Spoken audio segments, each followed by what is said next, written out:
Ini adalah episode ke-7. Pada 6 episode sebelumnya, kita sudah menjawab 9 dari 10 argumen yang selama ini membuat kita yakin bahwa bumi berbentuk bola. Topik terakhir, anggapan bahwa Flat Earth mundur 500 tahun akan dibahas lewat beberapa episode. Episode ini khusus membahas masalah secret societies yang merupakan landasan ideologis dari elit global. Siapakah mereka? Bagaimana mereka bisa mendominasi dunia tanpa kita sadari? Dan apa pentingnya soal ini untuk kita? Media-media dan film-film sering menggambarkan konspirasi sebagai teori yang hanya dipercaya oleh orang-orang paranoid. Itulah propaganda yang dilakukan agar orang yang membongkar konspirasi mereka dianggap sebagai orang gila. Konspirasi berasal dari bahasa Romawi atau Itali. Conspirare. Spirare itu bernafas, kon itu bersama. Conspirare, bernapas bersama. Bersekongkol dan bersiasat secara diam-diam seperti petisi. You could only whisper it, anything more than a whisper, and it would vanish. It was so fragile, and I fear that it will not survive the winter. Maximus, let us whisper now, together, you and I.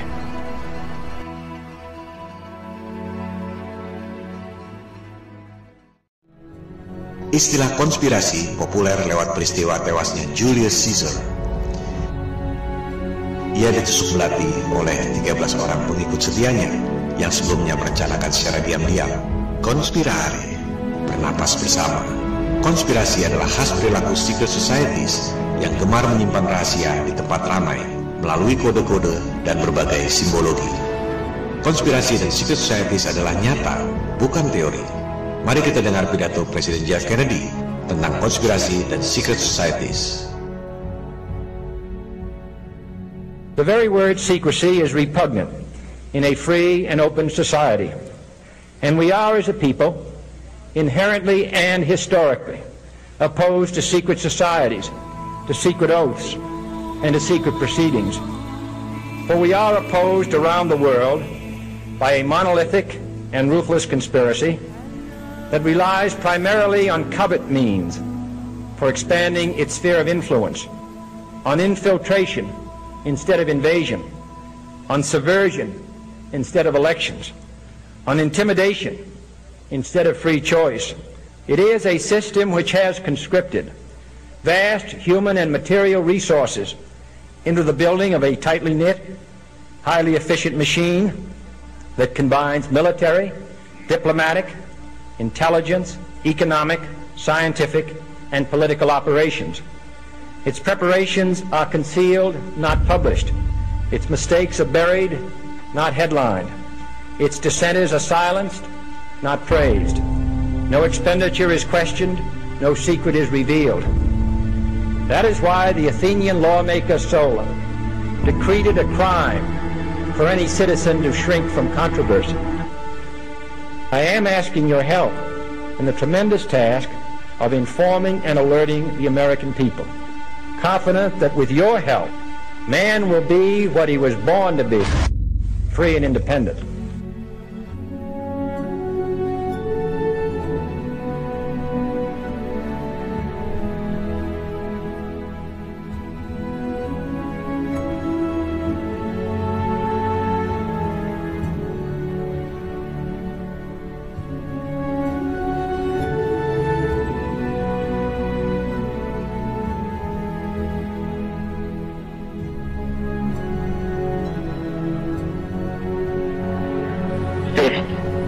Social justice.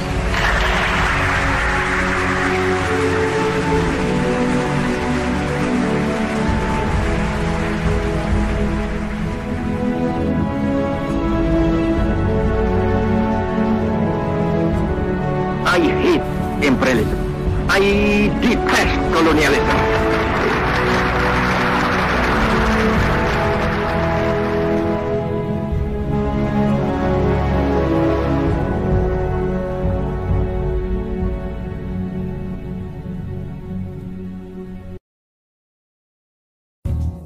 Kita sudah mendengar pidato JFK. Konspirasi dan secret societies adalah nyata, bukan teori. Dunia tak seperti yang kita kira. Mari kita tes, persepsi kita versus realitas yang sebenarnya. Persepsi, Amerika Serikat, Jepang, Inggris, Prancis adalah negara-negara yang kuat perekonomiannya. Betul? Mari kita lihat situs worlddebtclock.org. Di situ tercantum hutang-hutang setiap negara, berubah setiap detik sesuai tingkat suku bunga. Tercantum pula GDP atau pendapatan kotor domestik dan jumlah penduduk. Supaya lebih mudah dicerna, kita masukkan angka-angka itu dan kita buatkan tabelnya. Kita lihat, negara yang hutangnya paling banyak di dunia adalah Amerika Serikat. Hutangnya 19,1 triliun dolar. Disusul oleh Jepang, China, Jerman, Prancis, Inggris. Kita masukkan pula Indonesia, Singapura, Malaysia, dan Rusia. Tabel seperti ini tak ada di Google atau YouTube. Anda harus membuatnya sendiri. Coba Anda pikirkan, negara-negara maju itu utang pada siapa? Siapa yang lebih kaya dari negara-negara sehingga mampu memberi utang pada negara-negara? Kalau Amerika Serikat disebut superpower, yang memberi utang itu berarti lebih superpower dari Amerika Serikat. Hutang Amerika Serikat 19,1 triliun dolar. Kita lihat laporan Bank Sentral Federal Reserve. Jumlah dolar dalam peredaran 1,4 triliun dolar. Berarti Amerika Serikat utangnya 13 kali dari jumlah dolar dalam peredaran. Indonesia sama saja. Hutangnya 5.400 triliun rupiah, jumlah rupiah dalam peredaran 528 triliun rupiah. Indonesia hutangnya lebih dari 10 kali jumlah rupiah dalam peredaran. Mungkin agak sulit mencerna angka-angka itu, karena dalam US dollar dan jumlahnya kelewat besar. Oke, kita permudah. Kita rupiahkan dan kita bagi dengan jumlah penduduk masing-masing. Ternyata hutang per penduduk yang paling besar jumlahnya adalah Jepang, disusul Amerika Serikat dan seterusnya. Indonesia hutangnya 20,6 juta per penduduk. Artinya semua penduduk Indonesia dari bayi sampai kakek nenek rata-rata punya utang 20,6 juta rupiah per orang. Kalau di rumah Anda ada 5 orang, baik yang tinggal di rumah mewah ataupun di kolong jembatan, hutangnya 103 juta rupiah per keluarga. Padahal Anda tak pernah menerima uangnya. Itu masih mending. Jepang lebih hancur lagi. Satu orang menanggung utang 932,6 juta rupiah. Amerika Serikat, satu orang menanggung utang 788,3 juta rupiah. Mungkin ada yang mengatakan pendapatan mereka juga besar. Oke, kita bandingkan hutang per kapita dengan GDP per kapita.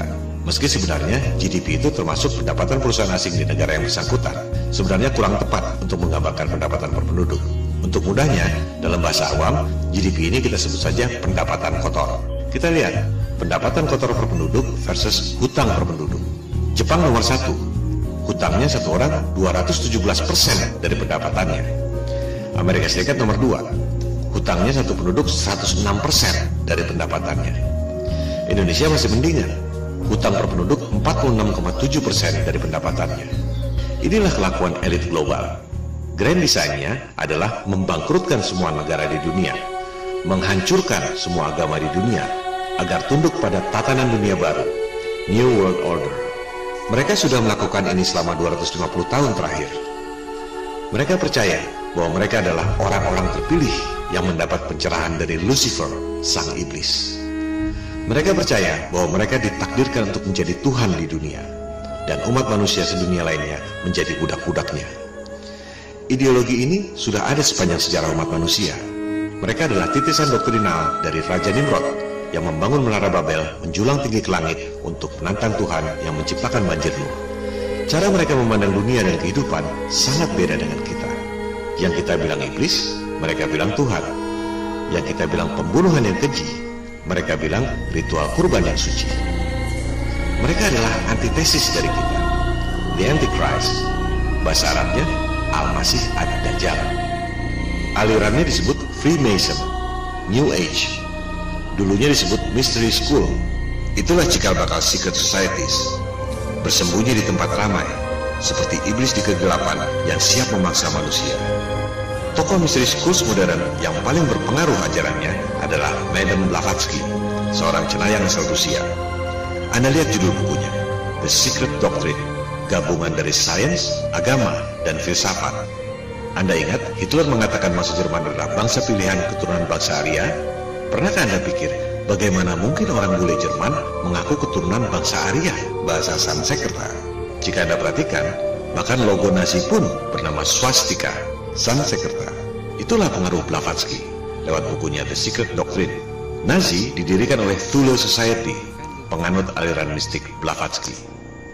Jika di Jerman aliran Blavatsky berkembang menjadi Thule Society, pendiri partai Nazi, di Amerika Serikat ajaran Blavatsky berkembang menjadi sekte The Order of Death.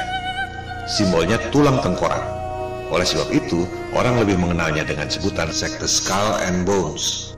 George Bush, baik yang senior maupun yang junior, dua presiden Amerika Serikat, adalah anggota sekte Skull and Bones Yale University. His name in the Yale University Secret Society Skull and Bones, better known to you as President George Bush. Now, for the first time in the history of that Yale club, two of its former members will go head-to-head for the presidency. Also the first time in the history of that slightly less secretive organization, the United States of America. That's right, John Kerry was also in Skull and Bones. In a moment, a journalist at Yale who has removed some of the unknowns from the bones. First, who are these people? Skull and Bones dates to 1832. It was, in fact, a reaction to a secret society, the Masons, then much more influential than they are today. New members, the neophytes, are expected to do things like lie in coffins and wrestle in mud and kiss a skull and confess their sexual histories in front of the group. Once you're in, you're in. Skull and Bones is for life. Henry Luce, who created Time Magazine and all its cousins. Harold Stanley, founder of Morgan Stanley. Henry Louis Stimson, the Secretary of War under FDR and Truman. William F. Buckley. Averill Harriman, longtime governor of New York. And then there are the presidents, William Howard Taft, whose father Alfonso had helped found the group and whose son Robert was a senator, George Herbert Walker Bush, whose father Prescott was a bonesman and a senator, the current President Bush, his opponent is John Kerry, bonesman, class of 66. You both were members of Skull and Bones, a secret society at Yale. What does that tell us? Not much, because it's a secret. You were both in Skull and Bones, the secret society. It's so secret we can't talk about it. One a Democrat, one a Republican, miles apart on the issues, but both rooted in the same secret Yale society. Apakah persamaan antara Hitler dan Bush? Jawabannya, mereka sama-sama penganut aliran mistik Blavatsky, secret societies. Ajarannya berakar pada Raja Nimrod. Dalam kepercayaan mereka, surga Firdaus alias Paradise, Taman Eden, adalah Atlantis. Mereka percaya dulunya berjaya di situ. Atlantis tenggelam dalam semalam oleh banjir Nuh. Sebagian kecil orang selamat dan membangun peradaban baru di Sumeria, Mesopotamia, bangsa Babilonia kuno. Oleh sebab itulah Nimrod membangun menara Babel, menjulang tinggi ke langit untuk menantang Tuhan yang menciptakan banjirnya. Mereka memang membenci ketuhanan dan agama-agama. Ini sudah berlangsung ribuan tahun. Jangan heran jika ada sekelompok orang yang memang betul-betul ingin menghancurkan agama-agama di dunia. Jangan heran jika ada kelompok yang memang ingin mengganti ketuhanan dengan Tuhan palsu berkedok sains modern. Mereka adalah antitesis dari agama. The Antichrist, Al-Masih Ad-Dajjal. Let me give you a little inside information about God. God likes to watch. He's a prankster. Think about it. He gives man instincts. He gives you this extraordinary gift, and then what does he do? I swear, for his own amusement, his own private cosmic gag reel, he sets the rules in opposition. It's the goof of all time. Look, but don't touch. Touch, but don't taste. Taste, don't swallow. And while you're jumping from one foot to the next, what is he doing? He's laughing his sick fucking ass off. He's a tight ass. He's a sadist. He's an absentee landlord. Worship that? Never. Ribuan tahun yang lalu, aliran ini berkembang secara sembunyi-sembunyi. Mystery schools, secret societies, ritual di gua-gua. Bank of England, bank sentral negara Inggris, dibangun di atas kuil pemujaan Dewa Mitra. Itulah secret societies. Anda mungkin ingat tokoh ini, Merovingian dalam film The Matrix. Merovingian adalah Raja Prancis pertama, abad ke-5. Ia mengaku keturunan Nabi Isa alias Jesus, hasil perkawinan dengan Maria Magdalena. Mystery schools, secret societies, the Antichrist. Akar historis, ideologis, dan belief system secret societies yang tergabung dalam elit global bermula 4200 tahun yang lalu. Raja Nimrod alias Namrud adalah antitesis dari Nabi Ibrahim. Mereka hidup di zaman yang sama. Jika Nabi Ibrahim dikenal sebagai bapak monoteisme atau ketuhanan yang Maha Esa alias Tauhid, Raja Namrud adalah antitesisnya, penyembah berhala, penyembah iblis, Lucifer, the Antichrist. Nabi Ibrahim dibakar hidup-hidup oleh Nimrod, tapi atas mujizat Tuhan, Nabi Ibrahim tidak merasakannya. Meski menara Babel akhirnya hancur, ajaran Nimrod tetap hidup, berkembang secara sembunyi-sembunyi. Mystery schools, secret societies. Di abad ke-5 Masehi, tercatat Merovingian, dinasti Raja Prancis pertama, menganut aliran ini. 600 tahun kemudian, masih di Prancis sekitar tahun 1090, aliran ini dikembangkan oleh Godefroy de Bouillon menjadi sebuah sekte bernama The Poor Fellow Soldiers of the Christ and of the Temple of Solomon, disingkat Knights Templar. Knights Templar adalah sekte penyembah iblis. Mereka bukan tentara Kristen beneran. Inisiasinya dilakukan dengan meludahi salib, the Antichrist. Dari namanya saja, jelas terlihat bahwa sekte ini berorientasi pada Temple of Solomon atau kuil Nabi Sulaiman di Yerusalem, tempat dulu disemayamkannya the Ark of the Covenant atau tabut Nabi Musa. Knights Templar terobsesi dengan tabut itu. The Ark adalah tempat untuk menyimpan batu bertuliskan 10 perintah Tuhan. The Ark dikenal sebagai benda supranatural tertinggi dalam sejarah umat manusia. Referensi mengenai The Ark bisa Anda lihat di Alkitab Taurat, Alkitab Zabur atau Mazmur, Alkitab Injil, dan Kitab Suci Al-Quran. Mungkin Anda pernah menonton film Indiana Jones, Raiders of the Lost Ark. Memang seperti itu yang digambarkan dalam kitab-kitab suci. The Ark memancarkan pilar-pilar awan, pilar cahaya, dan pilar api. Bahkan dikisahkan bahwa The Ark dapat membuat aliran sungai Yordan berhenti, persis seperti Nabi Musa membelah Laut Merah. Padahal, ketika di sungai Yordan itu, Nabi Musa sudah wafat.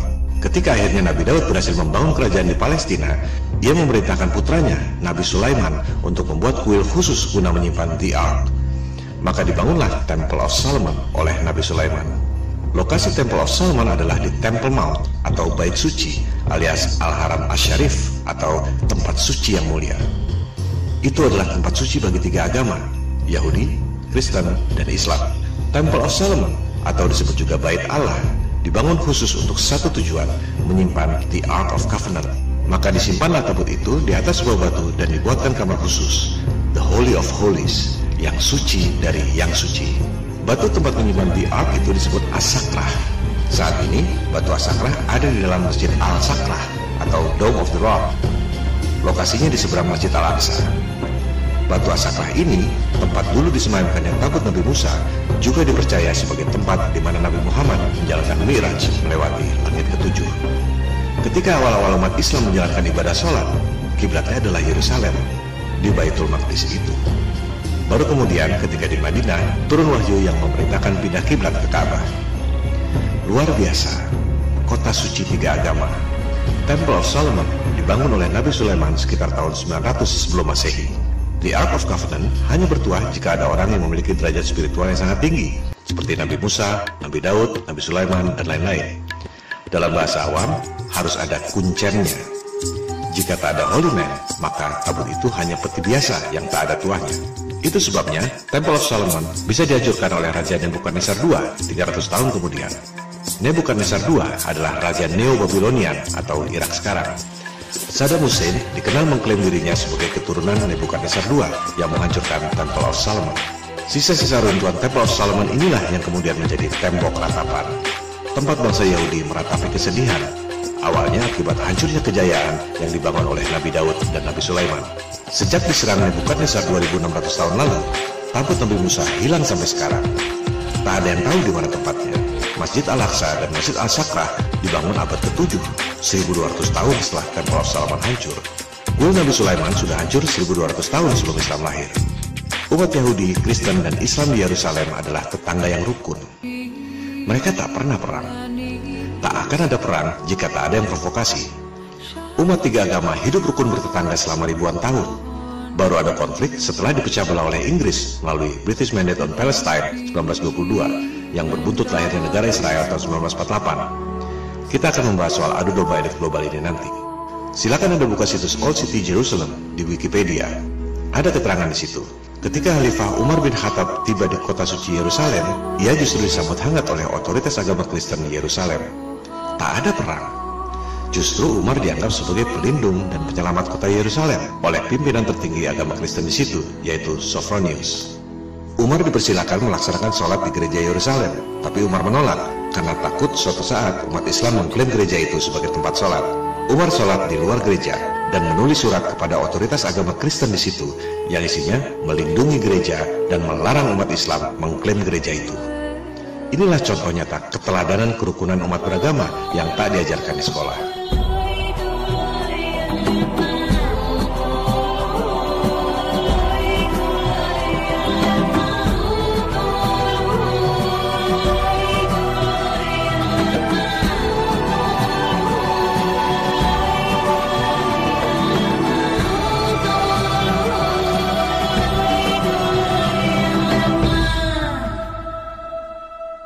Ratus tahun kemudian, kelompok Antichrist dan penyembah iblis di Prancis, Knights Templar, tidak belajar sejarah. Mereka terobsesi dengan kesaktian tabut Nabi Musa yang mereka baca di Alkitab. Mereka pikir tabut itu masih ada di Yerusalem, di lokasi Masjid Al-Aqsa dan As-Sakrah. Betapa bodohnya, mereka tidak tahu Temple of Solomon sudah hancur 1600 tahun sebelumnya oleh bangsa Neo-Babilonia. Tak ada sangkut pautnya dengan umat Islam yang baru lahir 1200 tahun setelah Temple of Solomon hancur. Kelompok Antichrist Knights Templar ingin mengambil tabut Nabi Musa di Yerusalem untuk kekayaan dan kejayaan pribadi. Mereka butuh uang dan butuh dukungan politik. Maka disebarlah fitnah bahwa umat Islam merampok umat Kristen yang berziarah di Yerusalem sehingga melahirkan perang salib selama 300 tahun. Adu domba umat beragama dimulai oleh Knights Templar yang melahirkan warisan kebencian 1000 tahun di antara umat Kristen dan umat Islam. Aliran Raja Nimrod ini memang membenci ketuhanan dan agama, mengadu domba umat beragama untuk memperoleh kekayaan dan kejayaan. Perhatikan nama awalnya, The Poor Fellow Soldier. Mereka tadinya adalah tentara miskin. Logonya satu kuda 2 orang karena tak mampu beli kuda sendiri. Melalui adu domba umat beragama yang melahirkan perang salib 300 tahun, sekte penyembah iblis yang awalnya satu kuda 2 orang itu menjelma menjadi The Bank of Europe. Knights Templar memiliki jaringan dari Eropa sampai Timur Tengah. Dibuatlah sistem cek perbankan dan letter of credit yang kita gunakan sampai sekarang, The Bank of Europe. Fortune and glory, kid. Fortune and glory. Knights Templar kemudian memberi hutang pada raja-raja, termasuk Raja Prancis. Jurus membangkrutkan negara lewat hutang sudah dimulai 1000 tahun lalu oleh Knights Templar. Elit global hanya meniru apa yang dilakukan Knights Templar 1000 tahun lalu. Mereka tak peduli perang selama 300 tahun, tak peduli memakan korban jutaan orang. Yang kita anggap sebagai perang yang mengerikan, buat mereka adalah pesta yang mendatangkan banyak uang. Yang kita anggap sebagai pembunuhan yang keji, mereka anggap ritual kurban yang suci. The Antichrist, Al-Masih Ad-Dajjal.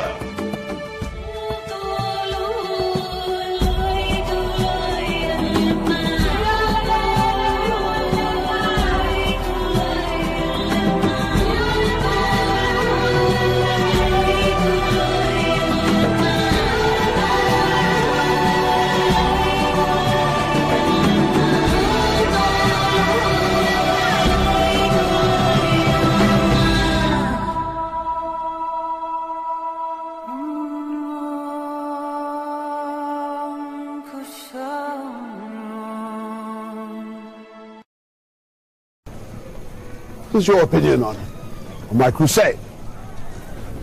God be pleased with my sacrifice. No, he won't. Why do you say that? The massacre at Akrasaya. Speak up! When you had us herd 2,500 Muslim men, women and children together, a young woman at my feet, with her hands bound, she looked up at me. It wasn't fear in her eyes. It wasn't anger. It was only pity. She knew that when you gave the order, our blades would descend upon their heads. That in that moment we would be godless. All of us. Godless.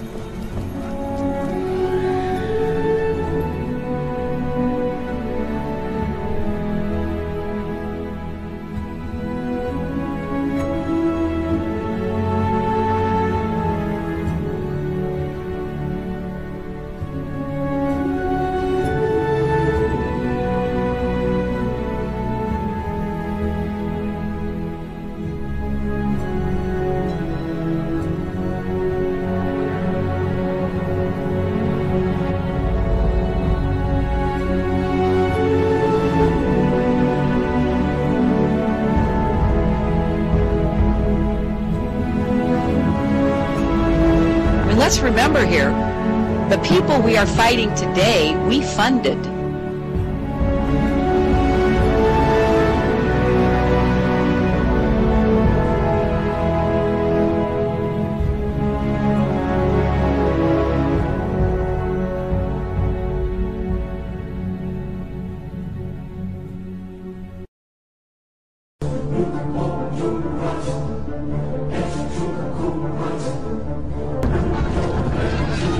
In the name of the cross, women were raped and murdered. Children were put to the sword, and it is said that blood ran in the streets knee-high to the horses. 20 years after Jerusalem was taken, the Dome of the Rock was seized by a group of warrior monks calling themselves the Knights of the Temple of Solomon, or more simply, the Knights Templars. In 1307, King Philippe of France arrested them for charges of denial of Christ, homosexuality, and idol worship, as well as magic.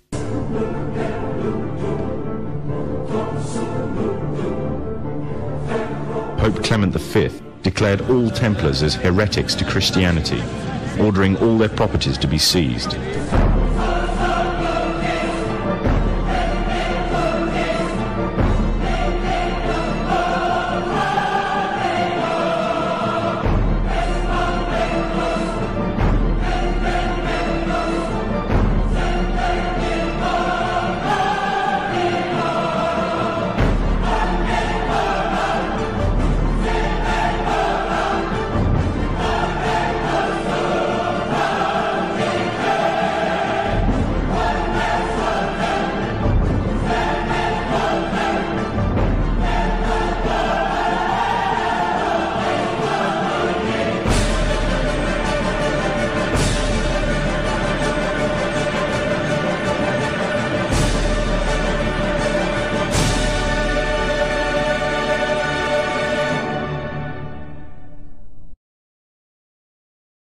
The Templars were cornered, and just when it seemed they were finished forever, a glimmer of hope arose from a seemingly certain end. They were to find a safe haven as well as an ally. But not in France. In fact, in a country in a desperate struggle for independence against the English. The country of Scotland.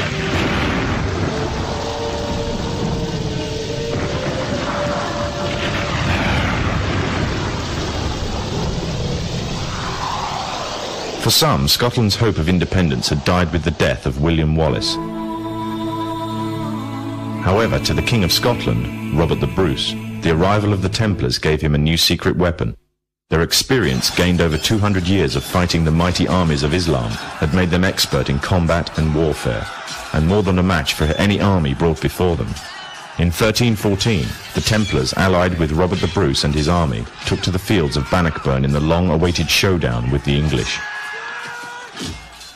Robert the Bruce's foresight paid off. The 25,000-strong English army suffered a humiliating defeat at the hands of only 6,500 men. The dream of an independent Scotland had finally been achieved.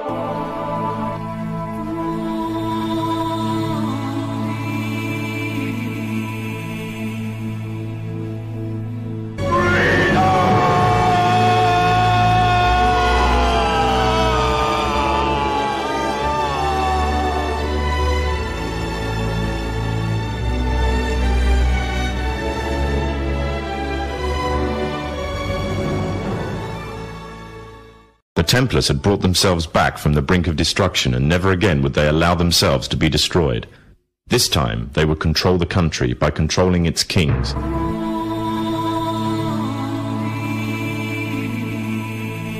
And in order to preserve their secret order, the Templars would have to die, or more precisely, the name would have to die. Their descendants became the true power of Scotland. In 1603, the death of Queen Elizabeth I left England without an heir to the throne. By virtue of descent, King James V of Scotland became King of England. In doing so, Scotland and England joined to form a new kingdom, and the power that the Templars held over Scotland spread to give them a firm grip on the whole of Great Britain.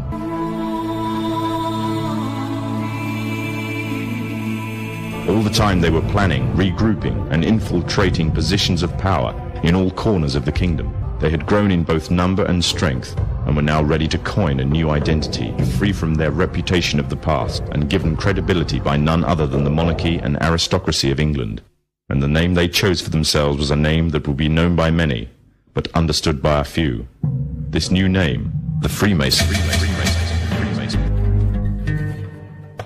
Demikian klip yang sangat bagus dari topinfopost.com. Sengaja saya cuplik agar jelas bahwa semua yang saya sampaikan dalam pemaparan konspirasi bumi datar ini bukan pendapat atau opini saya sendiri, melainkan hasil riset. Saya hanya merangkum dan memperjelas. Sulit memahami Flat Earth jika tidak paham elit global. Kita tak akan paham elit global jika tak paham ideologi dan akar historis secret societies. Elit global, sains modern, termasuk dogma bumi mengelilingi matahari, berakar pada hal yang sama, abad pencerahan Eropa. Anda mungkin pernah menonton film The Godfather, Mafia. Yang mungkin Anda tidak tahu, The Godfather yang sesungguhnya adalah yang melahirkan abad pencerahan Eropa. Keluarga de Medici di Florenza, Italia. Awalnya pun sama. Orang yang terlahir miskin bisa menjadi sangat powerful dan kaya. Dari situlah kemudian lahir sains modern, dogma bumi mengelilingi matahari, dan dominasi ekonomi dunia. Florence, 1389. A boy is baptized into a medieval world. He was not of noble birth. He was the son of a local merchant. His name was Cosimo de' Medici.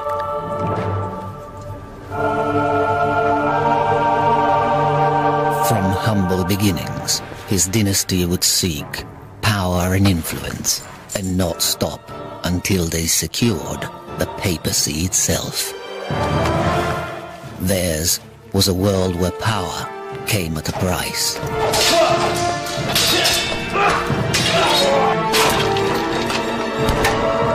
Intrigue, murder, assassination, and war. But the city of Florence was also a cauldron of creativity. And for the greater glory of the family, the Medici would protect and pay for the greatest artists and thinkers of their age.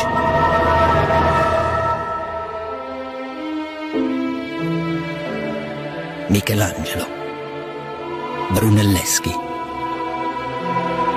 Botticelli, Leonardo, Galileo. Rinascimento, rebirth, renaissance. Behind it stood the Medici, godfathers of the Renaissance.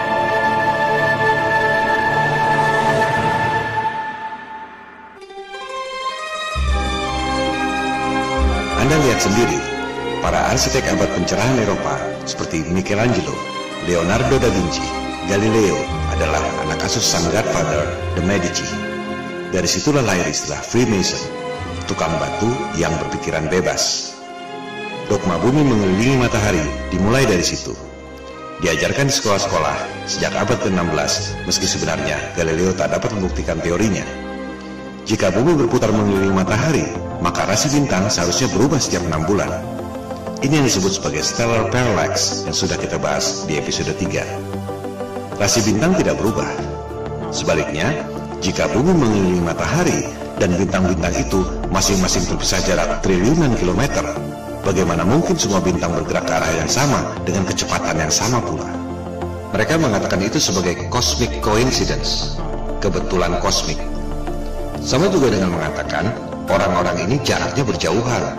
Yang satu di Bandung, satu di Surabaya, satu di Makassar, di Papua, dan lain-lain. Tapi karena kebetulan kosmik, kelihatannya sama besar dan sama kecepatannya. Itu adalah pembodohan. Mereka melakukan itu 500 tahun lalu karena kondisi politik saat itu. Kaum Freemason ingin lepas dari otoritas agama. Mereka punya dendam sejarah, diburu, dibunuh, dibakar oleh paus dan rajanya sendiri, dikucilkan oleh masyarakatnya sendiri. Jumlah mereka sedikit, tak akan bisa melawan umat yang banyak. Apalagi orang rela mati demi agama. Oleh sebab itu, dogma agama harus dihancurkan lewat Tuhan palsu berkedok sains modern.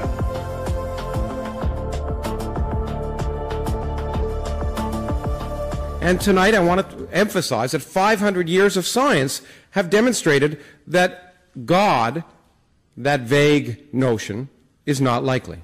It's irrational to believe in God.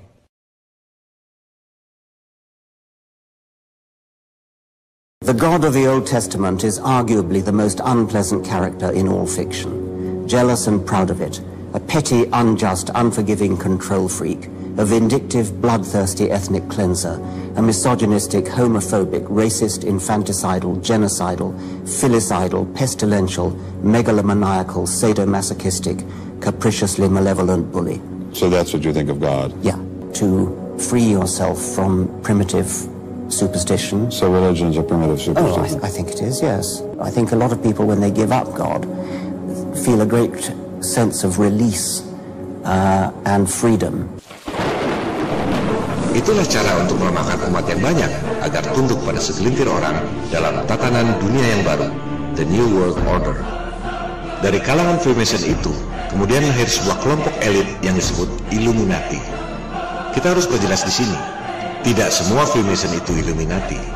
Illuminati adalah kelompok yang sangat elit dan sangat eksklusif. Bagaimana caranya mereka bisa menguasai perekonomian, politik, sains, militer, dan diplomatik dunia? Mengapa perang, teror, dan mega proyek fiktif seperti program angkasa luar itu penting bagi mereka? Dan mengapa soal flat earth ini bisa jadi batu sandungan buat mereka? Seperti batu kerikil yang bikin jatuh raksasa. Kita akan membahas pada episode 8. Terima kasih.